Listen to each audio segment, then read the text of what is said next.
आज इतिहास की धूल में दबी एक ऐसी कहानी खुलने वाली है जो सिर्फ पढ़ी नहीं जाती, दिल में धड़कती है। एक ऐसा नौजवान जिसके कदमों ने साम्राज्य की दीवारें हिला दी, जिसके मौन ने सत्ता को डरा दिया, जिसकी मुस्कान में क्रांति छुपी थी। और जब उसने बम फेंका तो धमाका संसद में नहीं, ब्रिटिश शासन की नसों में हुआ। 23 मार्च 1931 लाहौर सेंट्रल जेल में तीन परछाइयां खड़ी थीं। उन्हें पता था अगली सुबह उनका सूरज नहीं निकलेगा, लेकिन कहानी मौत से शुरू नहीं होती। कहानी उस सवाल से शुरू होती है, क्या एक बम जिसमें किसी को मारने का इरादा ही ना हो, एक साम्राज्य को घुटनों पर ला सकता है? साल 1929। दिल्ली की हवाओं में बेचैनी थी। लोग चलते थे, लेकिन उनकी चालों में एक डर था। एक छोटे से कमरे में, मटमैली दीवारों के बीच, दो लोग चुप बैठे थे। कमरे में सिर्फ एक चीज थी, एक योजना जो इतिहास पलटने जा रही थी। भगत सिंह अपने शांत चेहरे के पीछे उबलता ज्वालामुखी लिए कागज पर झुके थे। बगल में बटुकेश्वर दत्त, जिनकी आंखों में चिंता थी, पर इरादा पत्थर की तरह कठोर। भगत सिंह ने धीमी आवाज में कहा, हम हिंसा के लिए नहीं लड़ रहे, हम आवाज सुनाने के लिए लड़ रहे हैं। और उसी रात एक ऐसा फैसला हुआ जो साम्राज्य की सबसे मजबूत दीवारों में पहली दरार बनने वाला था। 8 अप्रैल 1929 सेंट्रल लेजिस्लेटिव असेंबली, जहां बहसें थी पर न्याय नहीं। दिन सामान्य था, लेकिन दिल्ली की हवा जानती थी कुछ असामान्य होने वाला है। भगत सिंह और दत्त अंदर दाखिल होते हैं, दोनों शांत, दोनों निडर, दोनों तय कर चुके कि अब जमाने को जगाना है। हॉल में गर्मागर्म बहसें चल रही थी, जैसे किसी को परवाह ही नहीं कि बाहर पूरा देश उबल रहा है। फिर एक धीमा कदम, एक सावधान हरकत, और एक बम जो हवा में उड़ता है और फर्श पर गिरते ही एक चमकदार आग का गोला बन जाता है। धमाका होता है, लेकिन किसी को चोट नहीं, किसी को जान नहीं जाती।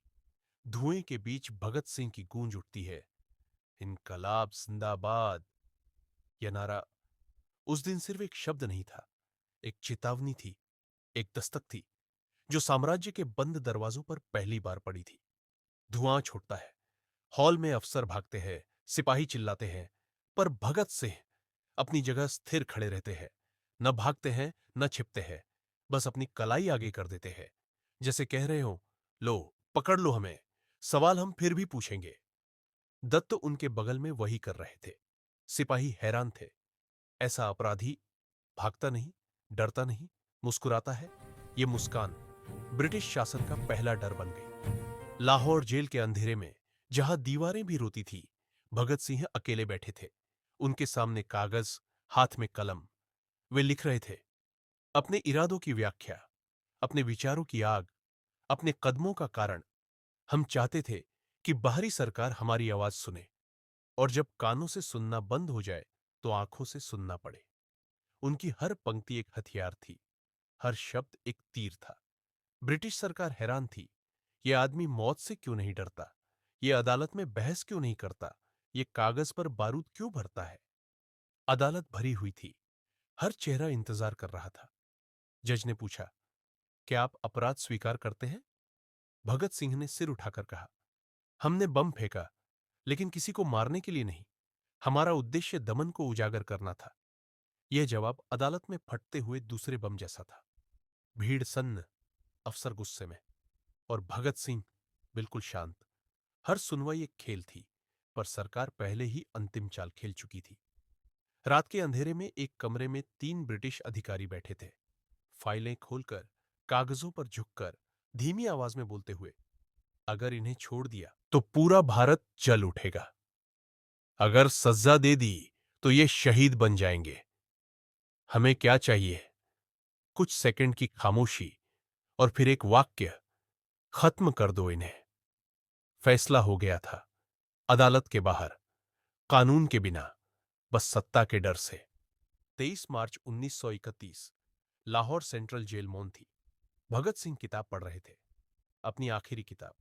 उनका चेहरा शांत था, जैसे मौत उनका इंतजार कर रही हो, डर कर नहीं, सम्मान से। सिपाही ने आकर कहा, समय हो गया। भगत सिंह ने मुस्कुराकर पन्ना बंद किया, पूछा, साथी तैयार है? सिपाही ने सिर हिलाया। कुछ देर बाद तीनों को एक जगह लाया गया। भगत सिंह, सुखदेव, राजगुरु, तीनों के चेहरे सूरज की तरह चमक रहे थे। तीनों के कंधों पर इतिहास खड़ा था। फंदे तैयार थे, रस्सी ठंडी थी, हवा भारी थी। तीनों आगे बढ़े, एक एक कदम इतिहास के भीतर जाते हुए। भगत सिंह ने अंतिम बार कहा, इनकलाब जिंदाबाद। और अगले ही पल तीन परछाइयां शरीर से मुक्त होकर विचार बन गई। मौत ने उन्हें छुआ पर रोक नहीं सकी, क्योंकि विचार कभी फांसी पर नहीं चढ़ते। ब्रिटिश साम्राज्य ने सोचा था वे तीन लोगों को मार देंगे, पर वे नहीं जानते थे जिस विचार को मारने निकले थे वही विचार उनकी नींव गिरा देगा। और आज भी भारत की हर सांस में, हर गूंज में, हर संघर्ष में एक आवाज अब भी सुनाई देती है, इनकलाब जिंदाबाद।